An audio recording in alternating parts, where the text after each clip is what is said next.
Salut les Budokas, j'espère que vous allez bien. Aujourd'hui, je suis avec Simon à Albi. Place à la parole aux pratiquants.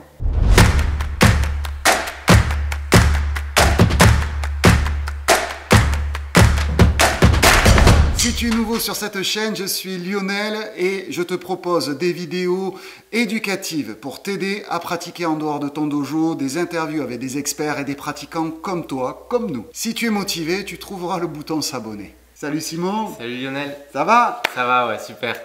Bon, alors dis-moi, présente-toi un petit peu pour savoir qui tu es. Donc voilà, je m'appelle Simon Pujol, j'ai commencé les arts martiaux il y a bientôt une vingtaine d'années. Donc j'ai commencé par le Goshinkai, qui est une petite école de Jiu-Jitsu. On a débuté dans un petit club dans mon village, là où j'ai grandi. Et donc après ça, je me suis essayé à d'autres arts martiaux, la boxe thaïlandaise, l'aïkido que je pratique aussi en parallèle, des écoles de sabre japonais. Malgré ça, le socle que j'ai continué à pratiquer, c'est le Goshinkai que j'enseigne aujourd'hui à Albi. Voilà. D'accord. Qu'est-ce qui t'a fait commencer? Alors, ce qui m'a fait commencer, je pense comme beaucoup, ça a été les films, les films d'arts martiaux. Moi, j'étais pas vraiment la génération Bruce Lee, nous c'était plutôt la génération Jean-Claude Van Damme, qui nous fait beaucoup sourire, mais qui quand même a marqué son temps par ses films.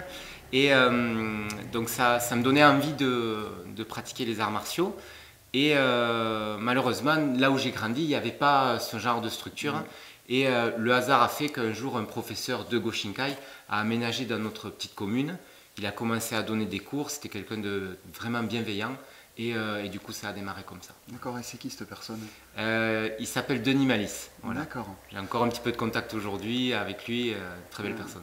Ouais, c'est super ça, de pouvoir garder contact avec la première personne qui t'a donné le goût à la pratique. Parce que c'est vraiment super important, ces premiers professeurs. Quand on est le premier professeur, c'est celui qui nous aide à aimer la discipline et à continuer. Je pense, ouais. Et puis c'est surtout, moi, quelque part, je me rappelle de lui, il a donné le ton à ce que je suis devenu. C'était quelqu'un de bienveillant, c'était quelqu'un qui aimait vraiment qu'on se dépasse. Et à la fois, c'était quelqu'un d'ouvert qui nous invitait à découvrir autre chose, à pratiquer dans la bonne humeur. Bon, voilà. Et aujourd'hui, on a essayé de garder un petit peu ça. Voilà. D'accord. Et après tant d'années, qu'est-ce qui te fait continuer? La grande question. Au départ, j'avais un objectif. C'était celui de devenir ceinture noire, comme beaucoup. Et cet objectif, il a pris quelques années, de l'entraînement. Et une fois arrivé à cet objectif-là, je me disais, il y a encore quelque chose derrière. Et j'ai continué, je continue encore aujourd'hui. Et si je continue encore, c'est parce qu'il me semble que maintenant, les arts martiaux font partie de moi.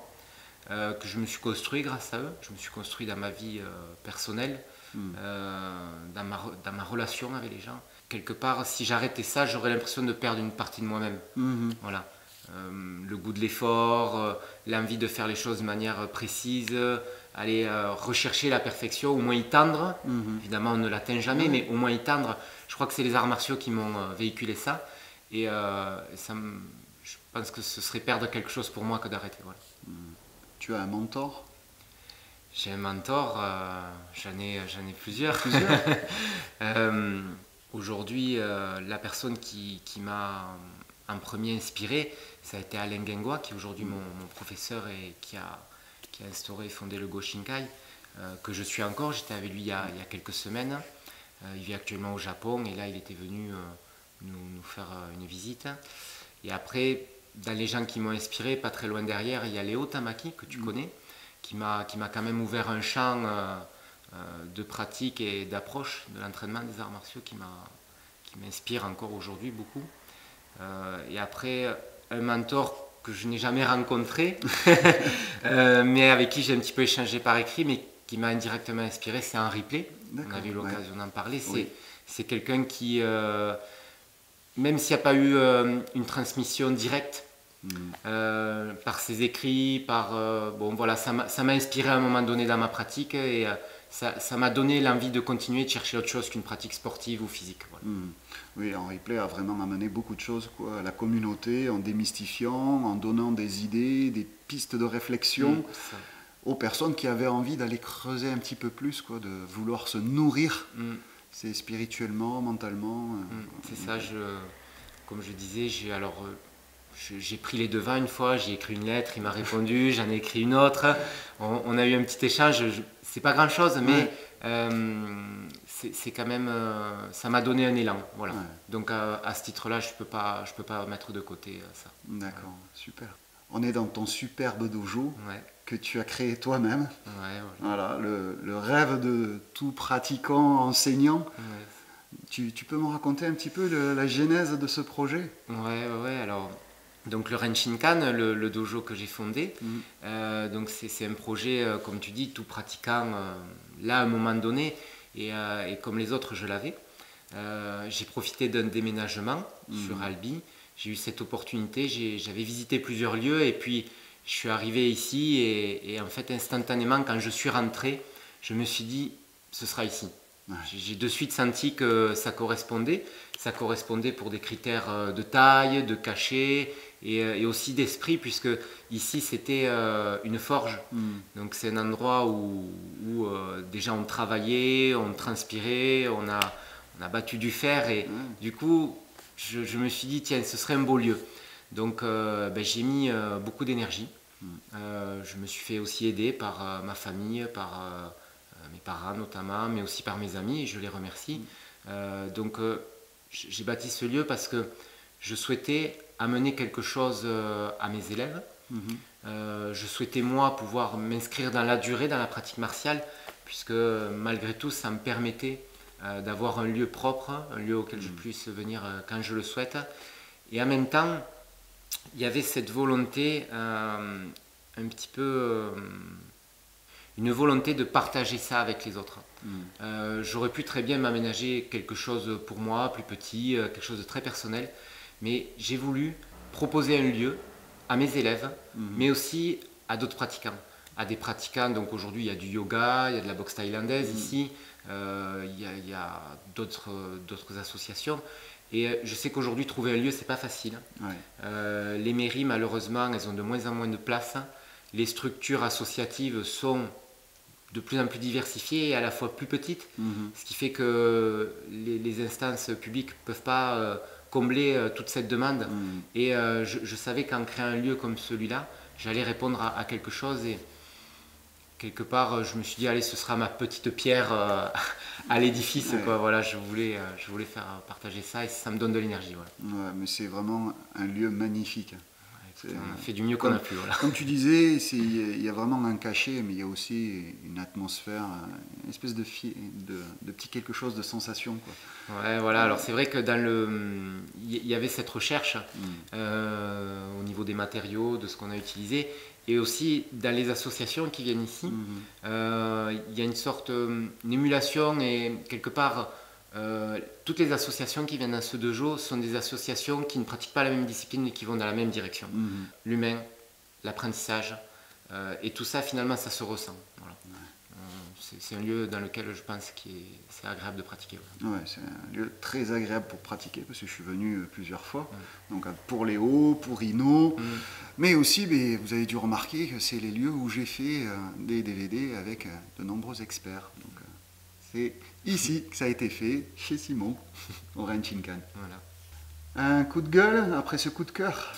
Un coup de gueule, alors j'essaye pas vraiment d'avoir des coups de gueule, mais si je devais dire quelque chose, donc moi-même j'ai commencé les arts martiaux dans une petite fédération, pas une fédération délégataire ou officielle comme on peut les nommer, et c'est vrai que parfois je trouve un peu dommage le fonctionnement qu'on peut avoir en France vis-à-vis des arts martiaux, où on souhaite des institutions très fortes, très officielles, avec un fonctionnement parfois un peu trop horizontal, où finalement on va passer des dames devant des professeurs qui ne nous connaissent pas et tout ça.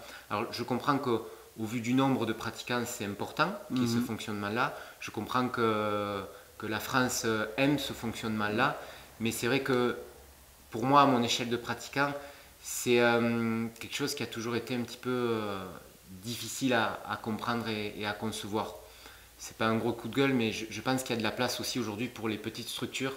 Je pense qu'on peut aussi avoir un travail de qualité dans des structures, des fédérations à taille humaine. Je pense que compétences pourraient être reconnues comme celles des autres. Et voilà, c'est un petit peu, je trouve que c'est deux choses qui s'entrechoquent aujourd'hui dans le monde martial. Et malheureusement, je pense que ça s'entrechoque de plus en plus. C'est pas bénéfique pour le budo en général. Ouais. Moi, ce que je remarque, c'est que souvent, il y a, comme tu disais, on est jugé par des gens qui ne nous connaissent pas forcément. Et c'est là où il y a une grosse différence entre des grades d'école et des grades fédéraux. Parce que, par exemple, bon, moi, dans le karaté, je suis dans la fédération FFK. Donc, je passe mes grades avec ces gens-là. Mais dans les arts martiaux philippins, je les passe dans mon école, dans mon système. Et la valeur n'est pas la même, je ressens, en fait. Ça ne veut pas dire que l'un est meilleur que l'autre, mais c'est que la vision du grade est complètement différente. Parce qu'on est jugé par nos pairs et ceux qui nous connaissent, ceux qui nous font évoluer. Et donc, on n'a pas le même sentiment dedans. Et donc, c'est comme tu disais, c'est vraiment deux choses qui peuvent s'entrechoquer alors que les deux font du très bon travail. Oui, les deux font du bon travail. En plus, je dirais, pour rebondir sur ce que tu viens de dire, c'est intéressant. Toi, aujourd'hui, tu as une certaine tu as une progression très avancée dans le karaté. Et peut-être qu'à la fin, dans les grades que tu passes maintenant, tu te retrouves face à des jurys qui te connaissent. Oui. Que tu connais également, et du coup cette relation elle se recrée. Exactement. Je pense que là où c'est difficile, c'est pour le pratiquant qui passe son shodan, son idan, peut-être même son sandan. Voilà. Au-delà, il me semble que ça redevient quelque chose. Plus de taille humaine. Voilà, c'est ça. C'est ça. Donc, et malheureusement, les sandans d'aujourd'hui, ce seront les experts de demain. Les shodan d'aujourd'hui, c'est ceux qui vont continuer à fréquenter nos clubs, et on en a besoin parce que le plaisir qu'on prend aussi, c'est d'avoir des débutants, mais aussi des élèves avancés. Bien sûr. Et voilà, je pense qu'il y a un travail à faire à ce niveau-là. Voilà. Ouais, mais c'est très compliqué. C'est au niveau des évaluations, passage de grade, etc. C'est vrai qu'en étant jury moi-même, j'essaye toujours d'avoir ce côté bienveillant envers les gens. Parce que ben voilà, j'étais comme eux ou effrayé parce que je connaissais personne. Donc, et c'est pas évident. Alors que ça reste un examen, mais il faut quand même garder ce côté bienveillant envers les candidats, les pratiquants. Quoi, parce que on fait partie de la même famille. Tu pratiques donc plusieurs arts martiaux. Cette pluralité martiale, qu'est-ce qu'elle t'amène? Comment tu l'as construit par rapport à toi-même, par rapport à tes élèves? Alors, c'est vrai qu'au départ, donc je te disais, mon socle, c'est le Goshinkai, que je pratique encore aujourd'hui. Au bout de quelques années de pratique, 3, 4, 5 années, j'ai eu envie un petit peu de découvrir autre chose. J'ai fait un petit peu l'épicurien en allant voir de nouvelles écoles, des professeurs, des styles très différents du mien. Je me suis un petit peu concentré sur la boxe pendant quelques années, que j'ai pratiqué de manière régulière. Et vraiment en arrivant comme vraiment un débutant, ce que j'étais d'ailleurs. Les box pieds aujourd'hui c'est très technique, il y a toute une méthodologie, il y a toute une approche, et ça a été très intéressant, enrichissant pour moi. Et après, c'est vrai qu'il y a un moment donné dans ma pratique, je me suis dit, bon, maintenant il faut que tu trouves qui tu es. On peut avoir des apports extérieurs, mais tout ne s'emboîte pas, ou nous-mêmes on n'arrive pas toujours à se faire emboîter les choses. C'est un petit peu une rencontre hasardeuse, mais le hasard non plus n'existe pas. Je suis tombé sur l'aïkido avec Léo Tamaki, et là j'ai trouvé quelque chose qui me parlait, et j'ai senti que ça pouvait me faire grandir aussi dans ma discipline. Donc je me suis investi dans l'aïkido de Léo. J'ai suivi des stages, je continue à en faire aujourd'hui, et là j'ai réussi à trouver quelque chose que j'ai fait s'emboîter avec ma discipline. Alors effectivement, tout ne s'emboîte pas, mais ça m'a permis de comprendre aussi qui j'étais, ce que j'aimais, les sensations, de m'approprier un petit peu une utilisation différente du corps dans les techniques, et ça m'a permis d'améliorer mon Goshinkai. Aujourd'hui, je distingue quand même ce que j'enseigne à mes élèves dans ma discipline et ce que je pratique moi à côté. Pourquoi? Parce que mes élèves, eux, ils viennent chercher du Goshinkai. Évidemment, les apports que je peux faire les intéressent aussi, mais quand même, au départ, on est sur une discipline avec son histoire et ses spécificités. Je pense qu'il y a une différence entre ce que moi j'aime faire et ce que on doit enseigner ou ce que les élèves veulent chercher. Il faut qu'aujourd'hui, dans un club, on ait des petites structures, il faut qu'on ait un enseignement cohérent. On ne peut pas toujours présenter aux élèves ses recherches, puisque n'en sont pas là. Eux, ils ne demandent pas ça. Eux, ce qu'ils demandent, c'est à avancer sur la voie des arts martiaux. Et si moi, je leur présente de suite, j'ai trouvé ce mouvement-là, il fait fonctionner ça différemment, ils vont me dire, attends, je comprends rien à ce que tu me dis. Il faut que ce soit plus simple, peut-être c'est pas pour moi maintenant et tout ça. Donc ça, maintenant, c'est un peu plus clair dans mon esprit. Voilà. J'ai un cursus de la discipline que j'enseigne, que je prends beaucoup de plaisir à transmettre. Et à côté de ça, j'ai mes recherches à moi, mon travail personnel. Et tout ça, aujourd'hui, je prends beaucoup de plaisir à allier les deux. Ça a mis un petit peu de temps, mais aujourd'hui, je prends beaucoup de plaisir à allier les deux. Voilà. C'est deux parcours qui se suivent, mais c'est deux parcours. C'est ça, personnel et enseignement. C'est ça. Voilà. On va te retrouver prochainement au Théâtre de Jazé. C'est pour la nuit des arts martiaux traditionnels. C'est ça. Donc en juin. Donc n'hésitez pas, c'est une superbe soirée d'arts martiaux traditionnels. C'est que du traditionnel, pas de spectacle, pas de show. C'est que la musique au taiko, donc tambour japonais, c'est extraordinaire. L'ambiance est magique. Donc, qu'est-ce que tu nous prépares sans spoiler? Alors, donc voilà, cette année, ce sera la deuxième année qu'on sera présent à la nuit des arts martiaux traditionnels. Donc je remercie les organisateurs, Germain Chameau, Sylvain Meder, Léo Tamaki qui est un peu derrière ça aussi, de nous donner cette opportunité. On avait fait une première démo, c'était 5 ans maintenant. Ça avait été une première pour nous, on était pour la première fois un petit peu mis en avant, on passait devant une scène, devant un public averti. Et pour nous, ça avait été vraiment un moment extraordinaire parce qu'on se retrouvait face à quelque chose de nouveau. Et je crois que les arts martiaux, c'est ça aussi, c'est relever des défis. Certains voient les arts martiaux qu'à travers le combat, et c'est une vision tout à fait respectable, mais je crois que les arts martiaux aussi, c'est savoir relever des défis personnels. Et ça en était c'était un beau défi. Donc là, cette année, on va revenir. On a 5-6 minutes pour présenter une discipline qui est finalement peu connue, dans laquelle il y a beaucoup de choses à montrer, donc c'est pas toujours facile parce qu'on s'est dit, on va montrer ce type de travail, on va montrer ce type de mouvement, debout au sol, et finalement, quand on regarde la montre, on dit oh là là, ben non, là on est sur 10 minutes, c'est pas possible, il faut faire quelque chose de plus condensé, que ce soit agréable à regarder. Donc du coup voilà, on va essayer de présenter une démonstration avec beaucoup d'énergie, beaucoup de volonté dans ce qu'on va faire, et j'espère que ça plaira au public et aux internautes aussi, à tout le monde. J'espère que on arrivera à représenter dignement ce qu'on aime. Ouais, j'en doute pas. Un conseil pour les pratiquants? Un conseil, oui. Il y en a beaucoup, il y a beaucoup de conseils, mais un qui me semble important, je crois, c'est la persévérance.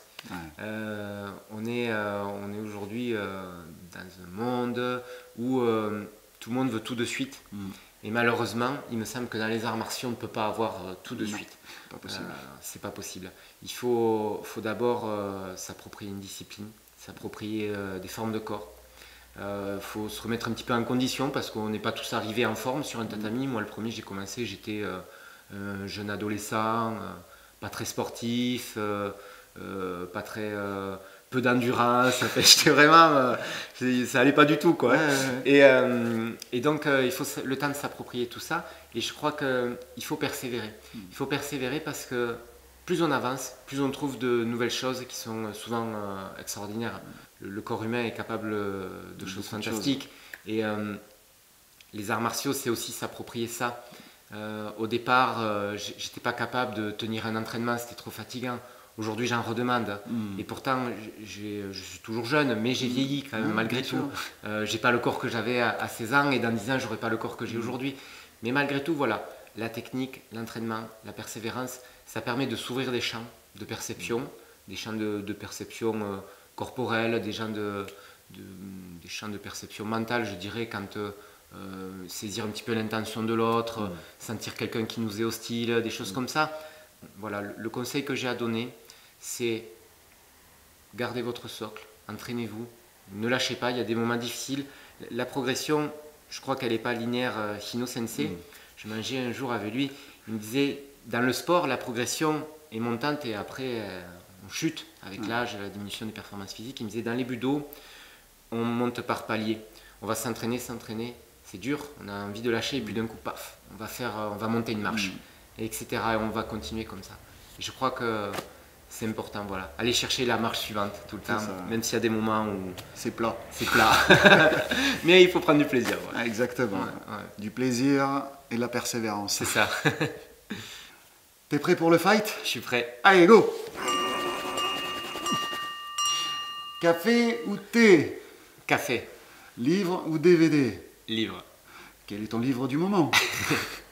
Mon livre du moment, ça n'a pas à voir avec les arts martiaux. C'est pas grave. C'est Beren et Lucienne. C'est un livre qu'a écrit le fils de Tolkien, le rédacteur du Seigneur des Anneaux. Voilà, ça parle d'une belle histoire d'amour. Voilà. Il faut de l'amour. Je vous mettrai le lien dans la description si ça vous tente. Voilà. La vidéo que tu regardes en ce moment, que tu n'arrives pas à t'en défaire? Alors, la vidéo que je n'arrive pas à me défaire, c'est celle de Mifune Sensei, du judo. Voilà, qui, en fait, c'est pas que je la regarde en boucle, mais chaque fois que je tombe dessus, je peux pas la zapper. Je la finis, je la re-regarde, hop, je recule un petit peu, je rate un passage et chaque fois je suis omnibulé par les mouvements de ce maître de judo qui était, il me semble, extraordinaire. Il était extraordinaire. C'est vraiment le vieux judo, c'est pas le judo de compétition d'aujourd'hui. Puis moi, ce que j'aime beaucoup dans ces vidéos, c'est que je regarde aussi beaucoup, je suis un peu comme toi, c'est vraiment un judo qui me plaît, qui m'attire. Et ces notions de contre, quand il a ses partenaires qui font 20-30 kilos de plus et qui essayent de le projeter, et lui, hop, Kaishi, mais après, t'as l'autre qui part, et là tu te dis, voilà. En fait, je crois que quand on regarde cette vidéo, il y a plusieurs choses qui positives. Il y a donc l'âge du maître, qui est souvent dans les vidéos à un âge avancé, et c'est quand même beau de se dire, si je m'entraîne, je pourrais à un âge avancé pratiquer autant. Voilà. Ensuite, y a aussi cette notion du petit contre le grand, puisque c'est vrai que dans ces vidéos, Mifune Sensei, il était petit, il me semble, on voit des partenaires très grands. Et quelque part, à la fois, il y a de la compétence, et il y a une énorme compétence, et à la fois, il y a toute l'imagerie qu'on a des arts martiaux dans ces vidéos. Cours ou stage? Stage. Technique ou combat? Technique. Principe ou technique? Principe. Tradition ou évolution? Tradition. Et ce que je me plais à dire, c'est que pour moi, la tradition est quelque chose qui évolue. Voilà. Je pense que la tradition est évolutive et c'est pour ça qu'elle est arrivée jusqu'à nous. Si elle avait été figée, je pense qu'elle aurait disparu et du coup, je n'oppose pas les deux, mais voilà, tradition avec évolution. Tradition évolutive. Voilà, c'est ça. Précision ou vitesse? Précision. Sécuriser ou sécurité? Sécuriser. Sécuriser, je crois que aujourd'hui, se sécuriser, c'est aussi à essayer d'avoir une maîtrise de son environnement. Et je crois que les arts martiaux nous permettent, pas de l'obtenir parce qu'on ne sait pas ce qui peut se passer, mais d'y tendre. Voilà.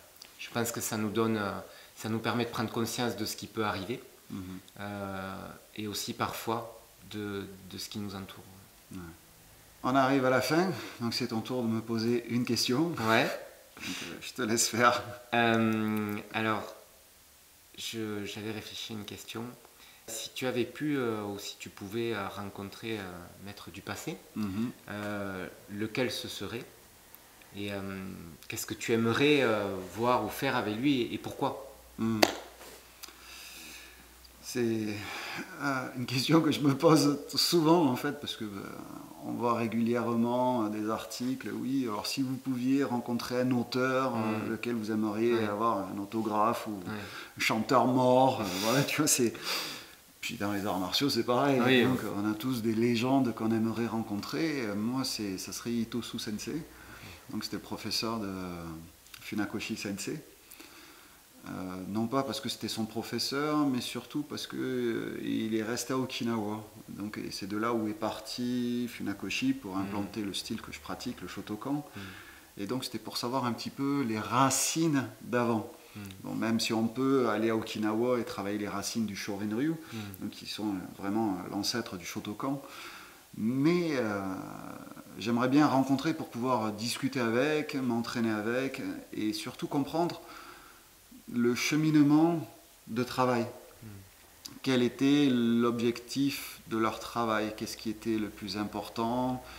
Leur méthodologie de travail aussi. Parce que des fois, on a les méthodologies modernes qui sont très bien, mais les méthodologies anciennes, elles étaient bien aussi, quoi. Donc, quand on voit les Grecs, les Spartes, tout ça, et les entraînements, voilà.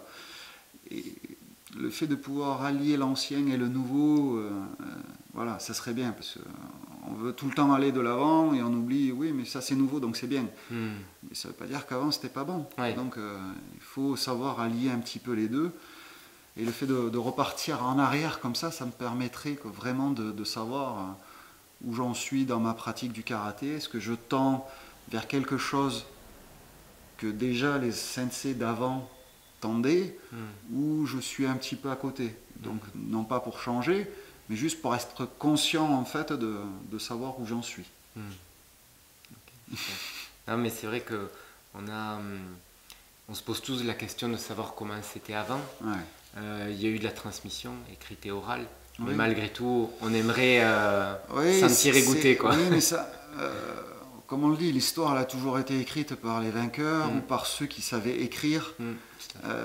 Donc il n'y avait que les gens lettrés qui pouvaient transmettre de façon écrite.